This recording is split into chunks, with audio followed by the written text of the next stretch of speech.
that we are living in such a me society. It's me. It's all about me. Selfies, thousands of pictures of me. Everything is about me. My feelings, my needs, what I want, what I feel. You didn't treat me right. Everything is about me. And when two me's get married, you got a mess. You got a real mess, because she's talking about herself, he's talking about himself, and the me syndrome goes on and on and on, and people never evolve into becoming who they should be because they never get beyond living for themselves. If you hire somebody like that, they can't get along with anybody. The moment they get their feelings hurt, they lose their mission because their feelings got hurt.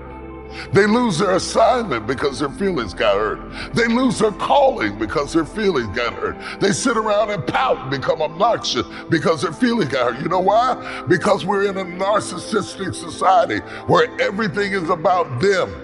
It's about me. I can't be loyal because it's about me. I can't be dependable because it's about me. I can't sacrifice because it's about me. I got a voice, but I won't sing because I don't feel like coming out on Thursday night because it's about me. I've got a message, but I won't give it because I don't like being in front of people. It's about me. Everything is about me. I would go after this other job. I'm going to stay on this job because it's about me. I got kids, but I don't want to be bothered with them because they get on my nerves. It's about me. Come on, talk to me, somebody. I have never seen anything like this. People who have kids and don't want to be bothered with them.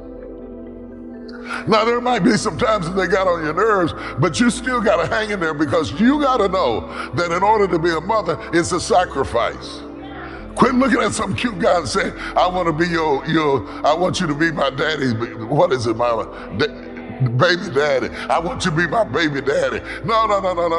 When he gets through being cute, you still got that kid. You got to want the kid, not the daddy. You got to want the kid because that's a lifelong experience. If you're a man, quit looking at a woman, she's gorgeous. I want you to have my baby. After she had the baby, I want you to take care of that baby. I want you to get a job. I want you to make some payments. I want you to bring some bread and some food up in this mud.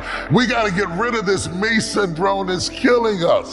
It is destroying us. It is destroying our ministry. People who are preaching now are not preaching for the crowd or for the people or for the benefit of the people. They're preaching for themselves. What's in it for me?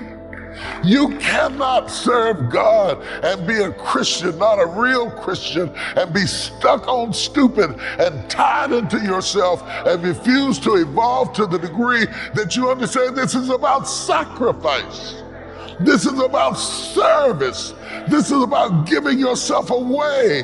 This is about pouring out your energy and going where you've never gone before and living for a purpose, for living bigger than me. I want to live big. I want to live big. I want to live big. Type that in the timeline. I want to live big.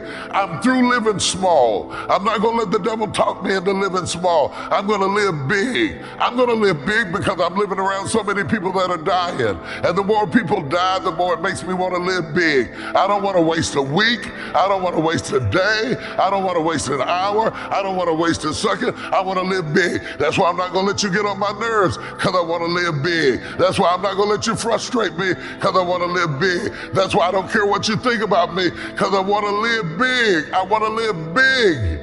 I want to live so big that I live for something that is bigger than myself. In our text today, we have Nehemiah. He is neither a prophet, nor priest, nor king. He's just somebody working a job. The book of Nehemiah begins in such a way that it introduces this character to us who leaps at us almost without warning from a position of working a 9 to 5. He's got a grind, he's got a job, he's doing his own thing, it's cool. He's set up, he's working in a nice place, he's got everything together. Let me explain to you how Nehemiah comes to have his job. He undoubtedly was born during the time that Israel was in captivity up under the Babylonian captivity. The Babylonians had taken Jerusalem and destroyed it. And you've heard me preach before about how they left in chains. And if I forget Jerusalem, let my tongue cleave to the roof of my mouth. You've heard me preach before about the sacrifices they went through. Well, then they did go through those sacrifices.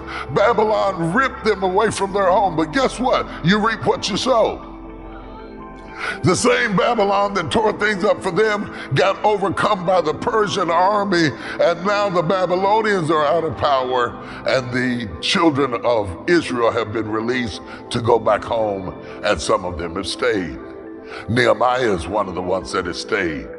He is now working for King Artaxerxes. King Artaxerxes is a Persian king. He's a new ruler, he's a new emperor, and Nehemiah is his cupbearer. And he's now in a position of authority, and he's now in a position of power, and he has Nehemiah as a cupbearer. Now, that doesn't make Nehemiah a waiter. It doesn't make him a busboy.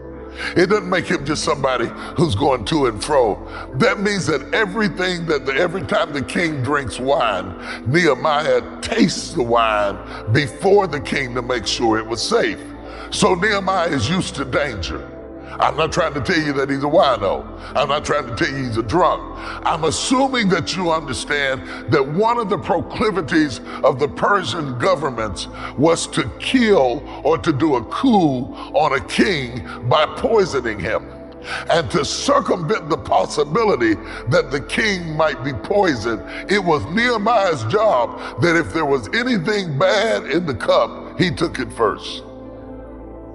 I want you to understand the mentality of the guy that came from, because your destiny is always hidden in your history. Y'all didn't hear what I was saying.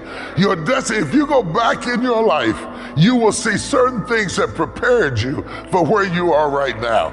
If you go back in your life, you'll see things that don't even seem related to what you're doing right now, but have served you well now that you're in the place that you're in right now, because now Nehemiah is in a situation where he faces death every day. Every morning he goes to work, he knows it could be his last morning.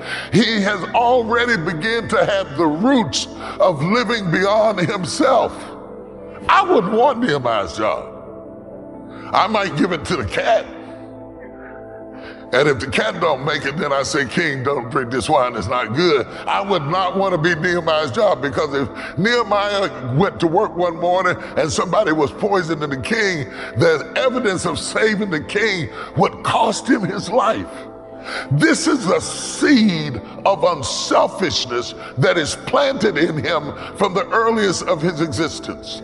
Parents, hear me well. If you don't plant quality, don't plan to reap quality in adults. If you don't plant the seeds of unselfishness, if you don't plant the seeds of courage, if you don't plant the seeds in them where they learn not to be selfish, and they learn to share, and they learn that everything is not about them, and it's not about what you want, and it's not about you liking Chuck E. Cheese. We're going this place today, we'll go that place another. I know that sounds like little bitty things, but it's the root work of creating a certain type of person that they don't think that the whole world evolves around their wishes.